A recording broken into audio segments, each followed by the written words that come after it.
धर्म बुद्ध और पाप बुद्ध। व्यक्ति जैसा सोचता है, जैसा करता है, उसका स्वभाव और व्यवहार भी वैसा ही हो जाता है। यदि वह अच्छा सोचेगा तो निश्चित रूप से उसके स्वभाव और व्यवहार में भी अच्छाई ही झलकेगी, और यदि बुरा सोचता या करता है तो उसे सब और बुराई ही दिखाई देगी तथा वह स्वयं भी बुरा बनेगा। बहुत समय पहले की बात है। एक जंगल में दो मित्र रहते थे, धर्म बुद्ध और पाप बुद्ध। दोनों स्वभाव में एक दूसरे के बिल्कुल विपरीत थे। धर्म बुद्ध सदैव सत्य, दया और परोपकार के मार्ग पर चलता था, जबकि पाप बुद्ध छलकपट और बुरी आदतों का आदी था। एक दिन पाप बुद्ध ने धर्म बुद्ध से कहा, हम दोनों को धन कमाने के लिए नगर की यात्रा करनी चाहिए। यहाँ जंगल में रहकर हम ज्यादा कुछ नहीं कर सकते। धर्म बुद्ध को उसकी बात उचित लगी और दोनों यात्रा पर निकल पड़े। नगर में पहुंचकर धर्म बुद्ध ने मेहनत और ईमानदारी से काम करना शुरू किया। उसने लोगों की सेवा की, धर्म के मार्ग पर चला और शीघ्र ही नगरवासियों का सम्मान अर्जित कर लिया।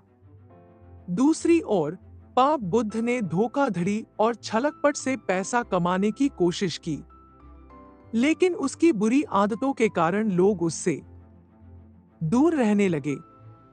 कुछ वर्षों बाद जब धर्म बुद्ध ने पर्याप्त धन और यश कमा लिया तो उसने घर लौटने का निश्चय किया। पाप बुद्ध भी उसके साथ चल पड़ा। रास्ते में एक घना जंगल पड़ा। वहां पहुंचते ही पाप बुद्ध के मन में लालच आ गया। उसने सोचा, अगर मैं धर्म बुद्ध को मार दूं तो सारा धन मेरा हो जाएगा। जैसे ही धर्म बुद्ध आराम करने के लिए बैठा, पाप बुद्ध ने उस पर हमला कर दिया और उसे मृत समझकर धन लेकर आगे बढ़ गया। लेकिन सौभाग्य से धर्म बुद्ध मरा नहीं था। कुछ राहगीरों ने उसकी सहायता की और वह ठीक हो गया। जब धर्म बुद्ध गांव पहुंचा तो उसने लोगों को सारी बात बताई। गांव वालों ने पाप बुद्ध को पकड़ लिया और उसे उसके किए की सजा दी। धर्म बुद्ध का जीवन उसकी ईमानदारी, परोपकार और सच्चाई के कारण सुखद बना, जबकि पाप बुद्ध का अंत उसके बुरे कर्मों के कारण दुखद हुआ। जब पाप बुद्ध को गांव वालों ने पकड़ लिया तो उन्होंने उसे पंचायत के सामने पेश किया। गांव के मुखिया ने कहा, धोखे और पाप का अंत कभी अच्छा नहीं होता। तुम्हें अपनी करनी का दंड अवश्य मिलेगा। पाप बुद्ध ने जब देखा कि अब बचने का कोई रास्ता नहीं है तो वह रोने लगा और बोला, मैंने लालच में आकर बहुत बड़ा अपराध कर दिया। मुझे माफ कर दो। अब मैं सच्चाई और भलाई के रास्ते पर चलूंगा। धर्म बुद्ध ने उसे देखा और मुस्कुराते हुए कहा, यदि तुम वास्तव में पश्चाताप कर रहे हो और अपना जीवन सुधारना चाहते हो तो मैं तुम्हें एक और मौका देना चाहूंगा। लेकिन याद रखना, यदि तुम फिर से बुराई के मार्ग पर चले तो तुम्हारा अंत और भी दुखद होगा। धर्म बुद्ध के क्षमा करने पर गांव के लोगों ने भी पाप बुद्ध को सुधारने का अवसर दिया। उसे गांव में रहने की अनुमति मिली, लेकिन उसे सेवा कार्यों में लगाया गया। धीरे धीरे मेहनत और ईमानदारी से काम करके उसने लोगों का विश्वास वापस जीता। कुछ वर्षों बाद पाप बुद्ध पूरी तरह बदल चुका था। उसने धर्म बुद्ध से क्षमा मांगी और उसकी तरह दयालु और ईमानदार बनने का संकल्प लिया। धर्म बुद्ध और पाप बुद्ध ने मिलकर गांव में अच्छे कार्य किए और दोनों ने मिलकर लोगों की सेवा में अपना जीवन समर्पित कर दिया। इस प्रकार पाप बुद्ध भी एक सच्चा और नेक इंसान बन गया। समय बीतता गया और पाप बुद्ध पूरी तरह बदल चुका था। अब वह ईमानदारी, परोपकार और सेवा के कार्यों में धर्म बुद्ध का साथ देने लगा। लेकिन एक दिन उनके धैर्य और परिवर्तन की सबसे कठिन परीक्षा आई।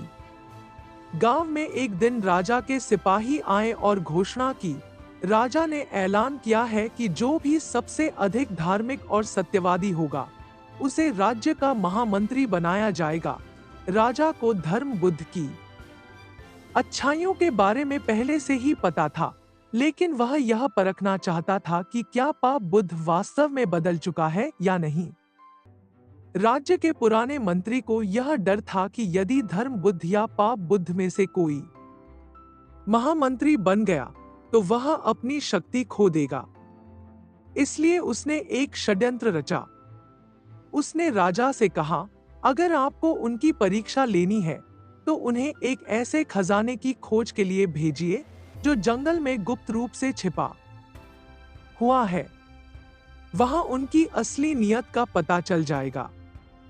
राजा को यह सुझाव पसंद आया और उसने धर्म बुद्ध और पाप बुद्ध को बुलाकर कहा, तुम दोनों को जंगल में छिपे खजाने को खोज कर लाना होगा। जो भी इसे ढूंढेगा वही राज्य का महामंत्री बनेगा।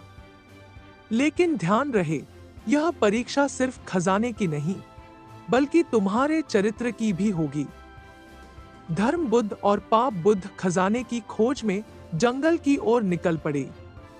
कई दिनों की खोज के बाद उन्हें एक गुफा में बहुमूल्य रत्नों और सोने से भरा हुआ एक विशाल खजाना मिला।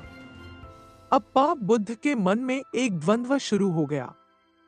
उसने सोचा, मैंने अपना जीवन बदल लिया है, लेकिन क्या मुझे यह सारा धन लेकर भाग जाना चाहिए? यह मेरा अंतिम मौका हो सकता है। लेकिन फिर उसने धर्म बुद्ध की बातें याद की। सच्चाई और ईमानदारी ही सबसे बड़ा खजाना है। पाप बुद्ध ने मन ही मन एक दृढ़ निश्चय किया और कहा, यह खजाना राजा का है और हमें इसे ईमानदारी से लौटाना चाहिए। मैं अपने पुराने स्वभाव में नहीं लौटूंगा। धर्म बुद्ध मुस्कुराया और बोला, मुझे तुम पर गर्व है पाप बुद्ध। अब तुम सच में धर्म बुद्ध बन चुके हो। जब वे खजाने को लौट लेकर दरबार में पहुंचे तो राजा ने उनकी सच्चाई और ईमानदारी देखकर उन्हें गले लगा लिया और कहा, तुम दोनों ने सिद्ध कर दिया कि असली खजाना धन नहीं बल्कि सत्य, ईमानदारी और सद्गुण है। मैं तुम्हें महामंत्री नियुक्त करता हूं ताकि हमारा राज्य भी तुम्हारी तरह नेक और न्यायप्रिय बने। धर्म बुद्ध और पाप बुद्ध ने मिलकर राज्य को समृद्ध और न्यायपूर्ण बनाया। पाप बुद्ध का नाम अब सद्गुण बुद्ध पड़ गया, क्योंकि वह पूरी तरह से बदल चुका था। शिक्षा इस कहानी से हमें यह सीख मिलती है कि अच्छे कर्मों का फल अच्छा और बुरे कर्मों का फल बुरा ही होता है। सत्य और ईमानदारी का मार्ग कठिन हो सकता है, लेकिन अंततः जीत उसी की होती है। पश्चाताप से जीवन बदला जा सकता है। दया और क्षमा सबसे बड़े गुण हैं। सही मार्ग पर चलने से ही सच्चा सुख और शांति मिलती है। सच्चा परिवर्तन संभव है अगर मनुष्य वास्तव में सुधरना चाहे। धन से अधिक मूल्यवान सत्य, ईमानदारी और अच्छे कर्म होते हैं। परख के क्षणों में ही असली चरित्र सामने आता है।